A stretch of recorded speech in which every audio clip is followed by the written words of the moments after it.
That autumn when I was 8, Dad brought me to live with him in the city for school. If I didn't finish my homework, no dinner. If I scored below 95 on a test, I was made to stand until midnight. 10 minutes of extra sleep on a weekend? There went my entire allowance. I'm breaking my back on construction sites to pay for your education. You have to be number one. Dad's coworkers all praised his strict parenting, even though I often felt dizzy and lightheaded from hunger. Then came the parent-teacher conference. Other kids' parents wore smart clothes. I hid in the bathroom stall, listening to the clomp of Dad's worn-out work boots in the hallway. Teacher, she only got second place this time. I haven't let her eat lunch for 3 days. A few soft chuckles drifted in from outside the window, from other parents. Pushing a kid that hard? No wonder his wife left him for someone else. I bit my lip until it was white, wondering numbly. If Mom had taken me with her back then, would my life have been easier? Standing in the bathroom stall, I heard Dad's voice echoing in the hallway. There was a chilling pride in it, as if he was showcasing his unique parenting philosophy. The sneering comment from the other parents outside the window felt like a sharp knife, slicing open the scars I desperately tried to hide. I bit my lip until it was white, tasting a hint of blood. After the conference, Dad led me home in silence. In that small rented room, the walls were yellowed, and the light bulb was dim. He took off his cement-stained jacket, his gaze fixed on my report card. He spoke, his voice low. "Why weren't you first?" I whispered my reply, my hands trembling slightly beneath the table. There was one math problem. I made a careless mistake. At that, he slammed the table, and I jumped to my feet instantly, not daring to lift my head. Careless? I'm on construction sites, working my fingers to the bone. Layers of calluses on my hands.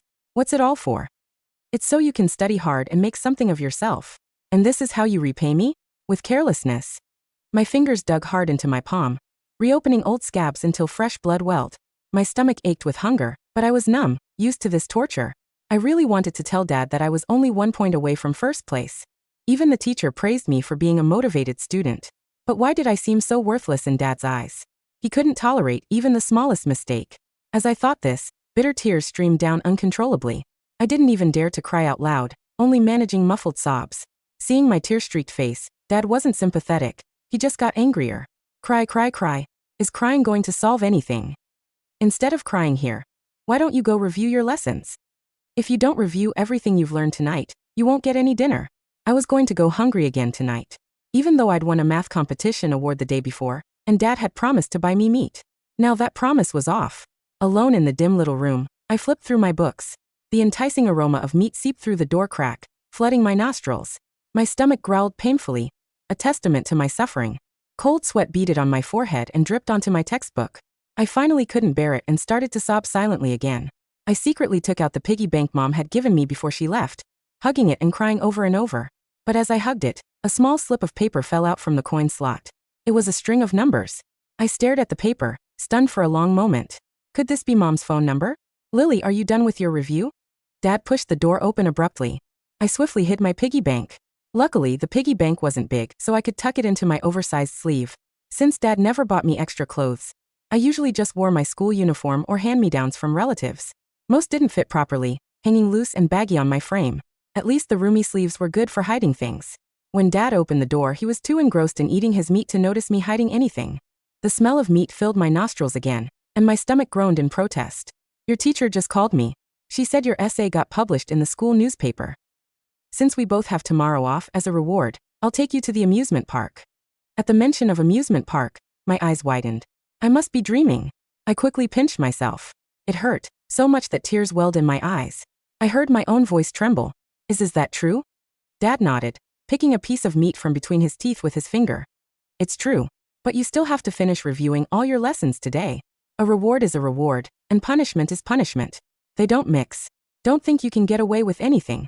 Even if it meant no dinner tonight, I was ecstatic. Because Dad was finally going to take me out. The next day, standing at the amusement park, gazing at the carousel, I realized I wasn't dreaming. I clutched the hem of my shirt, my eyes fixed on the carousel's colorful, blinking lights. When the music started, to my surprise, Dad said, "Go on, ride it." The horses began to spin, and the wind brushed against my face. The moment I sat on a horse, I couldn't help but look back for Dad. He stood outside the railing, his worn-out work clothes starkly out of place among the brightly dressed parents. But his gaze was on me, and in his eyes, there was a softness I'd never seen before. When I got off the carousel, I saw cotton candy at a nearby stall. I looked at Dad with pleading eyes, but he refused. "What's so good about cotton candy?" And you've already ridden the carousel today. That's enough. Let's go home. My head had been spinning a little after the carousel, and Dad had only given me a bowl of porridge. I was feeling a bit low on blood sugar, which was why I wanted cotton candy to steady myself. But Dad's refusal made me feel even worse. Dad, no, I'm just having a low blood sugar episode. Dad suddenly yelled. Stop using low blood sugar as an excuse. It's not a real sickness, you're just being dramatic. Let's go home now. Dad's shout attracted many glances. Someone saw my blood-drained face and kindly suggested, your child really looks like she has low blood sugar. You should get her something to eat. Dad got even angrier. As if I wouldn't know if my own child was sick or not. Don't you dare butt in. Dad's voice suddenly turned cold. Stop your fake sympathy. Go home and do your practice sheets. My heart plummeted. Turns out, that fleeting happiness was just a carefully orchestrated deception, designed to make me more compliant with my studies. That night, Dad lost his temper again while checking my homework. He slammed my notebook on the floor and roared. You made a mistake on such a simple problem. The amusement park was a complete waste. I kept my head down, my gaze falling on the piggy bank under my bed. The slip of paper with the phone number was clutched tightly in my hand. Later that night, Dad's snoring drifted from the next room. I tiptoed out of bed, grabbing the piggy bank, and sneaked out of the house. At the payphone booth on the corner, I stood on my toes, dropping coins in one by one. The moment the call connected, I choked back tears, unable to speak. A strange yet familiar female voice came through the receiver. Hello? Who is this? As soon as I opened my mouth, tears streamed down my face. Mom, it's me, Lily. I heard a gasp on the other end, and Mom's voice trembled. Lily, my Lily, you finally reached out to me. Hearing her voice again, I was already sobbing uncontrollably. But afraid of being discovered, I couldn't make a sound, just cried silently. Mom, can you come get me? I've had enough of living here. I miss you so much, Mom. After suppressing it for so long, I finally spoke my heart. That suffocating love was truly choking me. Mom listened to my trembling, tearful voice, and her own tone became urgent. Okay, where are you now? Mom will be right there. Before Mom could finish, the call was deliberately hung up. I looked at the rough hand pressing the disconnect button, and my whole body started to tremble. The person stood in the shadows looking down at me. Lily, what are you doing out here in the middle of the night instead of sleeping? Dad's figure blocked the warm light of the phone booth, his face obscured by shadows, making him look terrifying. I couldn't make out his expression, only feeling my blood run cold through my veins. Who were you calling? Tears welled in my eyes again, my throat felt squeezed, and I couldn't make a sound. Dad's voice suddenly rose. Tell me, who were you calling? Was it that ungrateful mother of yours? Afraid of being discovered, I quickly shook my head, denying it. No, it wasn't, I didn't. Standing under the dim light of the phone booth, I looked at Dad's dark, menacing face, and felt frozen to the core. He snatched the piggy bank I was clutching from my arms, the little piggy bank Mom had secretly given me before she left. Wasn't it? Dad's voice was cold as ice. Then tell me, what are you doing out here in the middle of the night with this broken jar? My mouth opened, but no sound came out. Tears blurred my vision. I could only see Dad's rough hand gripping the piggy bank, his knuckles white from the grip. He grabbed my arm, so hard I stumbled. Come back with me. Back in that rented room, Dad placed the piggy bank heavily on the table, making a dull thud. I stood in the center of the room, head bowed, not daring to look at him. Kneel. I obediently knelt on the cold concrete floor. A sharp pain shot through my knees immediately. Dad paced the room, his worn-out work boots clomping on the floor, each step crushing my spirit. I know you've always thought about your mother. He stopped, his voice filled with suppressed rage. But she abandoned us long ago. Abandoned you. Understand. I bit my lower lip, fighting back the tears. My fingers tightened around the hem of my shirt, until they were white and aching. He suddenly raised his voice. Who am I working so hard for? Huh? I worked myself to the bone on that construction site. Also, you could make something of yourself, not end up like me. But what about you? Sneaking calls in the middle of the night? Are you trying to run off with her? I abruptly looked up, hastily explaining. No, Dad. Just. He took a step closer, his shadow engulfing me. Just what? I finally broke down, tears bursting forth. I just missed her so much. I'm hungry every day and so tired. I try my best, but you're never satisfied. I just wanted to hear Mom's voice. His expression softened for a fleeting moment, but quickly hardened again. He picked up the piggy bank, staring at it for a long time. His voice suddenly became very soft. She left when you were only 6. She didn't even look back. This was the first time I'd heard Dad voluntarily mention the day Mom left. I held my breath, afraid to interrupt him. She said she was sick of the hard life. Dad gave a bitter laugh. She said I was worthless, and that my child would suffer because of me. He turned to me, his gaze complex. I can't let you end up like she said. Worthless your whole life. Do you understand, Lily?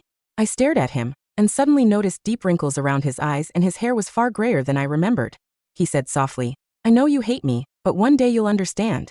You were still wrong today. Tonight, your punishment is to kneel and do problems. No sleep until you finish. I thought that by honestly telling Dad my feelings, I would receive his understanding.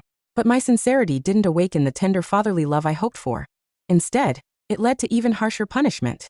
I knelt on the cold, hard concrete, my knees slowly going numb. To save electricity, Dad didn't even allow me to turn on the light. One tear after another fell onto my exercise book, while from the next room, Dad's snoring already filled the air. Under the moonlight, my vision blurred with tears, and before I passed out, I thought I saw Mom coming to take me away. When I woke up again, I found myself slumped over my desk, the sound of the teacher's lecture in my ears. In my hand was a note. It read, I saw you overslept, so I brought you directly to school. Study hard at school. The punishment you didn't finish last night continues today. Such a suffocating message could only be from Dad. My stomach twisted in a sharp cramp, and I couldn't hear a single word the teacher was saying. My desk mate, Chloe, saw my sallow face and colorless lips, and secretly slipped me a small pastry. Did your dad not let you eat again? Quick, eat this. I wanted to refuse, but I didn't even have the strength. Chloe carefully unwrapped the bread for me and placed it in my hand. A wave of warmth welled up in my eyes. Even a stranger cared about me so much. But Dad only wanted me to study without eating or sleeping. Just as I was about to put the pastry in my mouth, the teacher at the front of the class suddenly shouted, Lily Miller, how dare you brazenly eat in class? Come with me to the office right now. The rest of you self-study. And the one who gave her the pastry, you come too. That life-saving pastry still didn't make it to my mouth. In the teacher's office, I nearly collapsed. Chloe had to steady me. I was frail as a dried blade of grass, but the teacher seemed not to notice, scolding us relentlessly. I can't deal with you two anymore. It's time to call your parents. With that, the teacher immediately pulled out her phone to dial. I quickly stepped forward to stop her. Ms. Davies, I know I was wrong. Please don't call my dad. I haven't eaten properly for days. Chloe just gave it to me because she saw I was so hungry. It has nothing to do with her. Ms. Davies swatted my hand away, and I lost my footing, sprawling onto the floor. Still trying to argue? Your parents really need to straighten you out. Soon after, Dad rushed in, covered in dirt from the construction site. Chloe's mom came with him. The moment Chloe saw her mom, she burst into tears, looking utterly wronged. Chloe's mom first smiled and apologized to the teacher, then gently comforted Chloe. But my dad? Not only did he not ask for any explanation, he joined the teacher in scolding me even more harshly. I work my fingers to the bone at the construction site, and all you do is cause trouble. When I was a kid, I survived on one bowl of porridge a day, so why can't you? Stop pretending. Get up and apologize to the teacher. But I didn't even have the strength to push myself up, and the figures before me began to blur. I just wanted a pastry. I just wanted a pastry to fill my stomach. Why couldn't I have it? It was just one pastry. What harm could it do if I ate it? Why were these people hounding me so relentlessly? I just wanted a pastry. I just wanted to live. Chloe's mom saw my distress and, finally unable to bear it, helped me to a chair. She put the pastry back in my hand. But Dad scolded Chloe's mom. Why are you, a stranger, interfering with her? She's just spoiled and needs to be punished severely. Eat a pastry? What pastry? Dad stepped forward, swatted the pastry away with a slap, and grabbed my collar, pulling me in front of the teacher. Apologize to the teacher now. I finally couldn't bear it any longer, and tears welled up again. But this time, I didn't even have the strength to cry. The moment before I collapsed, I heard a gentle voice. Lily, Mom's here to take you home. The sterile, chemical scent of rubbing alcohol was the first thing that drifted into my consciousness. It was followed by the rhythmic, soft beep, beep, beep of a heart monitor. The air was cool, lacking the damp, heavy draft of the rented room. I slowly blinked my eyes open. The ceiling was made of white acoustic tiles, illuminated by a soft, indirect light. My arm felt heavy, and when I looked down, I saw a thin clear tube taped to the back of my hand, leading up to a plastic bag of clear fluid hanging from a metal pole. Beside my bed, a woman was sitting on a low plastic chair. Her head was resting on the edge of my mattress, her shoulders shaking with silent, rhythmic sobs. Her hair was lighter than Dad's, smelling faintly of lavender and rain. Mom. My voice was barely a whisper, dry and raspy, like paper rubbing together. The woman stiffened instantly. She raised her head, revealing a face lined with deep exhaustion and wet with tears. It was the same face from the small, faded photograph I had kept hidden in my school uniform pocket for 2 years. Lily, she gasped, her hands instantly flying to clasp mine. Her fingers were warm and soft, lacking the hard, scraping calluses of Dad's hands. My sweet girl, you're awake. The doctor said your blood sugar was so low. Your body was beginning to shut down. I stared at her, my heart racing. Am I in trouble? No, Mom said, her voice cracking as she leaned over to press her forehead against my cheek. No, baby, you're safe. You're not in trouble. I'm here now. She's not safe until she's back in school. The heavy wooden door to the recovery room swung open with a violent thud. Dad stood in the doorway, his dirty orange construction vest still zipped up over his cement-splattered gray sweatshirt.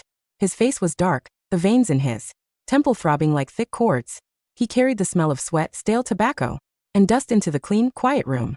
Richard, don't you dare start this here, Mom said, standing up and placing herself between Dad and my bed. Her voice was trembling, but her posture was rigid. Look at her. She's 8 years old, and she weighs less than a 6-year-old. The doctor said she has severe malnutrition. Malnutrition? Dad let out a harsh, mocking laugh, taking a step into the room. His heavy work boots clomped loudly on the polished linoleum. She's spoiled. That's what she is. I buy her flour, I buy her vegetables, and she refuses to eat because she's throwing a tantrum over some fancy pastries. He pointed a thick, dirt-caked finger at me. Lily, get out of that bed. We're going home. You've wasted enough of my hard-earned money on this hospital bill. Do you know how many bricks I have to carry to pay for one night in this place? I shrank back against the pillows, my fingers instinctively clawing at the bedsheets. My heart monitor began to beep faster, its high-pitched tone echoing the rising panic in my chest. Mr. Miller stepped back. A tall man in clean blue scrubs and a white doctor's coat stepped into the room, his expression cold and professional. His name tag read Dr. Harrison, Chief of Pediatrics.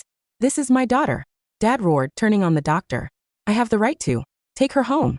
You people are just trying to scam a poor working man. If you attempt to disconnect that or remove this child from the premises, I will have hospital security restrain you, and I will personally call the police to file charges of child endangerment, Dr. Harrison said, his voice level and entirely devoid of fear. Your daughter has a blood glucose level of 1.8 millimoles per liter. She has ketones in her urine, indicating her body has been burning its own muscle tissue for energy. This is not spoiling, Mr. Miller. This is starvation. Dad's expression stiffened. For a fraction of a second, a flicker of something like panic passed through his eyes, but it was quickly replaced by the familiar, stubborn self-righteousness. I survived on one bowl of porridge a day when I was her age, Dad muttered, his voice dropping into a sullen growl. And I turned out fine. You are a grown man, Dr. Harrison said, walking over to check my 4-line. She is a growing child, and right now her body is failing because of your parenting. Miss Sarah, have you completed the temporary protective order paperwork? Mom nodded, pulling a folded blue document from her purse. The social worker helped me finish it downstairs. It's been filed with the family court. What? Dad lunged forward, but Dr. Harrison stepped between him and Mom. Sarah, you ungrateful bitch. You abandoned this child 2 years ago. You ran off because you couldn't handle the hard work. And now you want to come back and steal my daughter? I ran because you were killing me, Richard. Mom screamed, her control finally snapping. And I'm not letting you kill our daughter, too. Get out of this room, Mr. Miller, Dr. Harrison said, pointing toward the door. Hospital security is already on their way up. If you are still here in 30 seconds, you will be arrested. Dad looked at Mom, then at the doctor, and finally his gaze fell on me. His eyes were filled with a cold, boiling resentment. You think your mother is going to make your life easy, Lily? You think you can just run away from hard work? Let me tell you, when you end up a worthless failure on the street, don't you dare come crying to me. He turned on his heel and stormed out, the heavy door slamming shut behind him, with a sound that vibrated straight through my bones. The room fell into a sudden, ringing silence. I sat in the bed, my body trembling so hard the metal guardrails of the bed rattled. Mom immediately crawled onto the mattress beside me, wrapping her arms around my small frame, her tears warm against my neck. It's okay, Lily, she whispered. It's over. You're coming home with me. But as I looked at the closed door, my chest felt tight, the air still smelling faintly of Dad's cement dust. I knew it wasn't over. A man like Dad didn't just let go. The district family court of the city of Linwood was a gray, imposing building that looked like a block of solid concrete. For weeks had passed since the night in the emergency room, under Mom's care in her small, neat apartment in the Eastern District. I had gained 5 pounds. My skin was no longer the color of wet paper, and my lips had a faint, healthy pink color.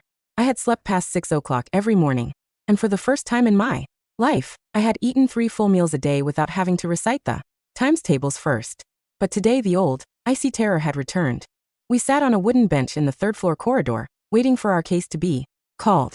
Mom was wearing a neat, dark blue suit she had borrowed from a coworker, her fingers constantly smoothing the fabric over her knees. Beside her sat our court-appointed lawyer, a kind-faced woman named Clara Vance. "Don't worry, Sarah," Clara said, looking through a thick folder of medical reports. "The physical evidence is overwhelming. The hospital's pediatric unit has provided a comprehensive analysis of Lily's condition. No judge in this state would return a child to an environment of active starvation." "You don't know Richard," Mom whispered, her voice tight. "He doesn't view Lily as a child. He views her as his personal project. He believes that if she succeeds, it proves he isn't a failure. He'll fight to the end." Right on cue, the heavy doors at the end of the corridor opened. Dad walked in, accompanied by a short, thick-set man in a rumpled brown suit, his lawyer. Dad was wearing his only decent outfit, a faded navy blue jacket that was slightly too large for him and a pair of dark trousers. His hair, usually wild and dusty, had been slicked back with water, revealing the deep, permanent scowl etched into his forehead. He didn't look at Mom. He looked directly at me. I immediately hid behind Mom's shoulder, my fingers clutching the fabric of her jacket. "Case 204, Miller versus Miller," the bailiff called out from the courtroom doorway. We stood up and walked inside. The courtroom was smaller than I expected, dominated by a large, high mahogany bench where a stern-faced woman with short gray hair sat. Her nameplate read, "Judge Elizabeth Vance. This is a petition for the emergency modification of a custody agreement." Judge Vance began, her voice crisp and clear. "The petitioner, Sarah Miller, is seeking sole physical and legal custody of the minor child, Lily Miller, citing severe physical abuse and medical neglect by the respondent, Richard Miller." Clara stood up first. "Your Honor, we have submitted the medical records from St. Jude's Emergency Department dated October 14th. On that night, the child was admitted with a blood glucose level that was near fatal. The pediatric staff confirmed that this was the result of chronic, intentional food deprivation used as a method of discipline." She turned, pointing toward Dad. "Mr. Miller has engaged in a systematic pattern of psychological and physical torture, denying his 8-year-old daughter food, sleep, and basic medical care to force her to meet his unrealistic academic standards." Dad's lawyer, the man in the brown suit, stood up immediately. "Your Honor, my client is a hardworking man. He is a construction worker who has sacrificed his own health and well-being to provide for his daughter in the city. Yes, his parenting style is strict. He believes in discipline and high standards that are necessary for a child from a working-class background to succeed in today's competitive world." He turned, presenting a stack of documents to the bailiff. "We have here Lily's academic records. She is currently ranked 2nd in her entire grade. She has won 3 district math competitions. She has had her essays published in the school paper. These are not the accomplishments of an abused child, Your Honor. They are the results of a father's devoted, albeit traditional, guidance." "A father's guidance?" Mom stood up, her face red with anger, ignoring Clara's hand trying to pull her down. "He didn't let her eat for 3 days because she got 2nd place. She was dizzy, she was fainting, and he called her a liar. He took her piggy bank, the only thing I gave her, and broke it because she called me." "Mrs. Miller, please speak only when addressed," Judge Vance said, though her gaze remained fixed on Dad's lawyer. "Your Honor," Dad's lawyer continued, "my client is a man of limited means. Survives on a basic wage. He cannot afford the luxury of private tutors or expensive after-school programs. His only tool to ensure his daughter's future is his own authority. If we strip fathers of the right to discipline their children, we are condemning working-class kids to a life of poverty." Judge Vance looked down from the bench, her eyes resting on Dad. "Mr. Miller," she said, her voice quiet but carrying a hard warning tone, "do you believe that denying an 8-year-old child food for 3 days is an acceptable form of discipline?" Dad stood up, his shoulders square, his chest puffed out. He looked at the judge with a look of absolute, unshakable conviction. "I do, Your Honor," he said. The courtroom fell into a shocked, dead silence. Even his own lawyer froze, his jaw dropping slightly. "I work 12 hours a day carrying concrete," Dad said, his voice echoing in the quiet room. "My hands are covered in scars. My back is broken. And I do it so she can sit in a clean room and study. If she doesn't learn that mistakes have consequences now, she'll end up like me, carrying bricks for the rest of her life. A little hunger today is better than a lifetime of starvation tomorrow." He looked at me, his eyes cold and hard. "She's my daughter. I'm her father. It's my job to make sure she's strong. Her mother wants to make her weak. Wants to make her soft. And in this world, soft people get crushed. Judge Vance stared at him for a long, agonizing moment. Her expression was unreadable, but her hand, holding a black pen, had tightened until her knuckles were white. We will take a recess, Judge Vance said, her voice dropping into a dangerous, icy quiet. I wish to speak with the minor child Lily Miller, in my chambers. Alone. The judge's chambers were filled with the smell of old paper and polished wood. A large window looked out over the city, the gray high-rises looking small from this height. There were no heavy benches or armed bailiffs here. There was only a large mahogany desk, 2 leather armchairs, and a small round table with a plate of chocolate chip cookies. Judge Vance had taken off her black robe. She was wearing a simple, dark green dress, her short gray hair combed back neatly. Sit down, Lily, she said, pointing to one of the leather armchairs. I sat down, my feet dangling several inches above the carpet.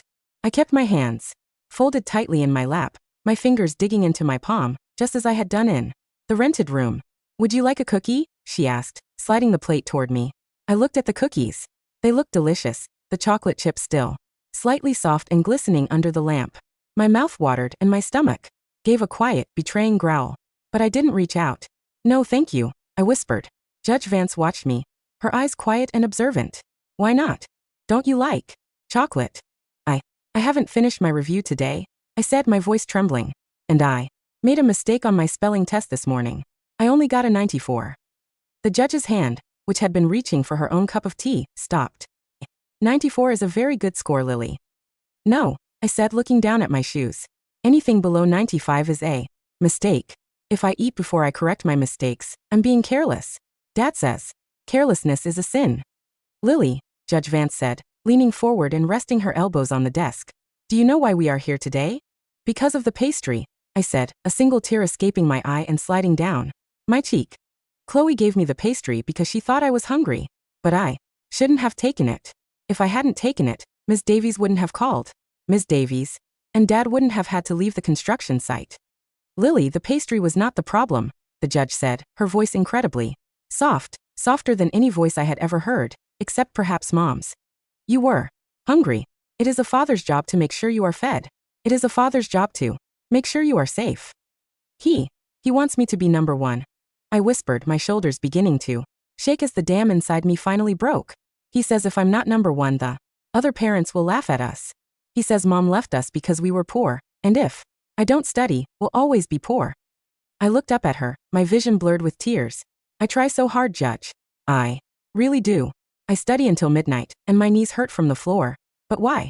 Am I never good enough? Why does he always look at me like he hates me? Judge Vance didn't answer immediately. She stood up and walked to the window, looking out at the city for a long time. Her hands were clasped behind her back, her fingers twitching slightly. Lily, she said, turning back to me. Do you want to live with your mother? I froze. The image of Mom's small, warm apartment flashed through my mind, the smell of the fresh bread she bought from the bakery downstairs, the soft blue blanket she had laid over my bed, the way she held my hand when we walked to the park. But then, I saw Dad's dark face under the telephone booth light. I heard the sound of his heavy work boots clomping on the concrete floor. If you run off with her, don't you dare come crying to me when you end up a failure. If I live with Mom, I whispered, will Dad be angry? Your father's anger is not your responsibility, Lily, Judge Vance said, walking back to her chair and sitting down. She reached out and gently took my small, trembling hand in her warm palm. You are an 8-year-old child. Your only responsibility is to grow, to learn, and to be happy. You do not have to carry the weight of your father's pride on your shoulders. She pushed the plate of cookies closer to me. Eat, Lily, she said, her voice firm and clear.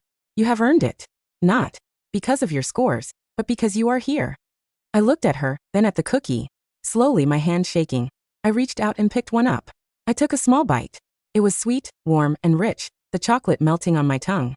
It was the best thing I had ever tasted. And for the first time in my life, as I swallowed the sweet bite, my stomach didn't twist in pain. The next day, the court issued its ruling. Judge Vance stripped Dad of all physical custody, granting sole physical custody to Mom. Dad was granted only supervised visitation, 2 hours every other Saturday, to be held at the city's social services center, under the direct supervision of a court-appointed social worker. Furthermore, Dad was ordered to pay child support and to enroll in a state-mandated 26-week course on positive parenting and anger management. This is a warning, Mr. Miller, Judge Vance had said from the bench, her voice ringing like a bell through the courtroom. If there is a single violation of this order, or if you attempt to contact the child outside of the supervised visits, I will revoke your visitation rights entirely, and the court will pursue criminal charges of harassment and stalking. Dad had stood at his table, his face gray and expressionless. He didn't look at the judge. He didn't look at his lawyer. He only stared at the floor, his hands clenched into tight fists at his sides. For the first 3 months, our life in the Eastern District was peaceful. Mom worked as a receptionist at a dental clinic, and she enrolled me in a new school, Linwood Primary. The school was different from my old one. The teachers didn't shout, and the hallways were decorated with colorful drawings and paper chains instead of strictly hunking boards. My new teacher, Ms. Allison, was a kind woman with soft eyes who never got angry when I made a mistake on my spelling sheets. "It's just a spelling slip, Lily," she would say, drawing a small smiley face next to the correction. "We'll practice it again tomorrow." But the scars of the rented room were deep, and they didn't heal easily. One Tuesday afternoon, while Mom was at work, I was sitting at the kitchen table, drawing a picture of the carousel we had ridden. I reached for my pencil, but my elbow caught the edge of a glass of milk I had poured. The glass tipped, and the white liquid spilled across the wooden table, dripping onto the carpet. I froze. My heart gave a violent, painful throb. The air in the room suddenly felt freezing cold, and my ears began to ring with the sound of Dad's roaring voice. "You made a mistake on such a simple thing. You ungrateful brat." My breath caught in my throat, and my body began to tremble. Without thinking, I slipped off the chair and dropped to my knees on the cold linoleum floor, my head bowed, my hands clasped tightly against my chest. "I'm sorry," I whispered, the tears instantly flooding my eyes. "I'm sorry, Dad. I'll review. I won't eat. Please don't lock me in the room." The front door opened. Mom walked in, carrying a bag of groceries. She saw the spilled milk on the table, and then her gaze fell on me, kneeling on the kitchen floor, weeping silently in the dark corner. "Lily." She dropped the groceries, the paper bag tearing, oranges rolling across the floor as she rushed to my side. She fell to her knees and wrapped her arms around me, pulling me against her chest. "Lily, baby, what is it? What happened?" "The milk," I sobbed, my voice muffled against her sweater. "I spilled the milk. I'm sorry, Mom. Please don't make me stand until midnight." Mom's shoulders shook, and I felt her hot tears falling onto my hair. "Oh, baby," she wept, rocking me back and forth on the kitchen floor. "It's just milk. It's just a spilled glass of milk. You're allowed to make mistakes. You're allowed to drop things. I'm not going to punish you." She stood up, holding me in her arms, and carried me to the sofa. She took a clean towel and wiped the table, then poured another glass of milk and put it in my hand. "Look, Lily," she said, her voice shaking but full of love. "It's gone. The mess is gone. And you still have your milk. See." I looked at the fresh glass of milk, then at Mom's wet, smiling face. Slowly, the icy grip around my chest began to loosen. I took a sip of the milk, and for the first time, I realized that the world didn't end when a glass tipped over. But the shadow was still waiting. The next afternoon, as I walked out of the school gates, I saw a familiar figure standing across the street. Dad was leaning against a lamppost, wearing his dirty work clothes, his orange construction vest a bright, violent spot against the gray autumn trees. He wasn't supposed to be here. The court order was clear. He was not allowed within 500 feet of my school or our apartment. He stood there, his arms crossed over his chest, his cold, piercing gaze fixed on me as I walked down the sidewalk. He didn't move. He didn't call out my name. He only watched me, his eyes carrying that same, suffocating pressure as if he were waiting for me to make a mistake. "Lily, stay close to Ms. Allison." It was a Friday morning, and our class was on a field trip to the Linwood Botanical Gardens. The air was crisp and cool, the trees filled with red and gold leaves that drifted down onto the paved paths. Chloe was walking beside me, holding a small paper bag of popcorn we had bought at the entrance. "Look, Lily," Chloe said, pointing toward a large glass greenhouse. "There are giant water lilies inside. The teacher said they're big enough for a child to sit on." I smiled, my heart feeling lighter than it had in months. I had been doing well in school and MS. Allison had told Mom that I was one of the most creative writers in the class. "Let's go see them," I said, walking toward the greenhouse. As we reached the entrance, a man stepped out from behind a large stone pillar. He was wearing a gray hooded sweatshirt, the hood pulled down low over his face. But I knew those worn-out work boots instantly. Dad. He didn't look like the strong, imposing man from the courtroom. His face was thin, his cheeks sunken, and his chin was covered in a rough gray stubble. His eyes were bloodshot, looking wild and desperate. "Lily," he said, his voice a low raspy growl. I froze, my body turning to stone, the paper bag of popcorn in Chloe's hand slipped, the white kernels scattering across the gray stone path. Dad. I whispered, my voice caught in my throat. Lily, run. Chloe screamed, reaching out to grab my arm. But Dad was faster. He lunged forward, his rough, thick hand clamping down on my wrist. His grip was incredibly tight, his calluses scraping against my soft skin. Come with me, he said, his voice rising in a frantic, desperate rush. I bought a ticket back to the village. We're going back to the country. In the city, your mother is turning you into a useless, lazy brat. You're not studying. You're not doing your sheets. I checked the district records. You didn't even enter the math competition this month. Richard. Release her immediately. Ms. Allison was running toward us down the path, her face pale with terror, her phone already clutched in her hand. The police are on their way. Release the child. Stay back. Dad roared, pulling me behind him. His grip on my wrist was so tight I let out a sharp cry of pain. She's my daughter. I work my fingers to the bone for her. You people have no right to steal my investment. I am not an investment. The words tore from my throat before I could think. Dad froze. He slowly turned his head to look at me, his eyes widening in shock. What did you say? He whispered. I looked at him, at the man who had terrified me for 8 years, the man who had made me kneel on the cold concrete until my legs were numb, the man who had starved me to feed his own pride. And suddenly, I didn't feel small anymore. I am not an investment, Dad. I said, my voice shaking but loud enough to echo. In the quiet gardens. I am an 8-year-old girl. I want to eat. I want to sleep. And I don't want to be number one if it means you hate me. Lily. Let me go. I said, looking directly into his bloodshot eyes. Please. Dad stared at me. For the first time in my life, I saw a look of profound, devastating confusion. On his face, the rigid, self-righteous certainty that had guided his entire life seemed to crumble, leaving behind only an old, tired man in a dirty gray sweatshirt. His fingers slowly loosened. His hand fell away from my wrist, leaving behind a thick, red mark on my skin. He stepped back, his heavy boots stumbling on the stone path. You're ungrateful, he whispered, his voice cracking, looking at his own rough, scarred hands. Just like your mother. You don't understand. You don't understand what I did for you. The sound of police sirens drifted over the garden walls, growing louder and closer with every second. Dad looked toward the gates, then back at me. He didn't run. He didn't try to grab me again. He simply turned and walked slowly into the maze of the botanical gardens, his shoulders hunched, his head down, disappearing into the red and gold leaves of the autumn trees. 10 years later, the campus of Linwood University was beautiful in the early autumn. The red brick buildings were covered in ivy that had turned a brilliant, deep crimson, and the central quad was filled with students carrying textbooks and laptops. I sat on a wooden bench under a large oak tree, a thick textbook open in my lap. I was 18 years old. I was taller now, my skin healthy and tan, and my hair was long, falling over my shoulders in soft, brown waves. I was majoring in English literature, and I had just been awarded a university scholarship for my writing. But I wasn't studying out of fear. I took a slow, deep breath, enjoying the cool autumn wind on my face, and reached into my bag to pull out an apple. I took a large, crisp bite, enjoying the sweet juice, my mind peaceful and relaxed. Lily. I looked up.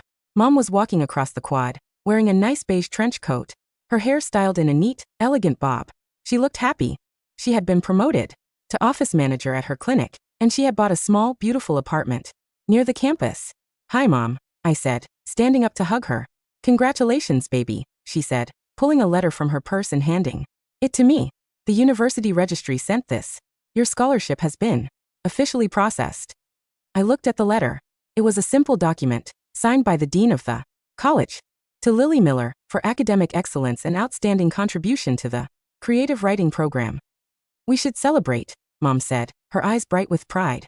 Let's go to that French bistro downtown. The one with the chocolate soufflés.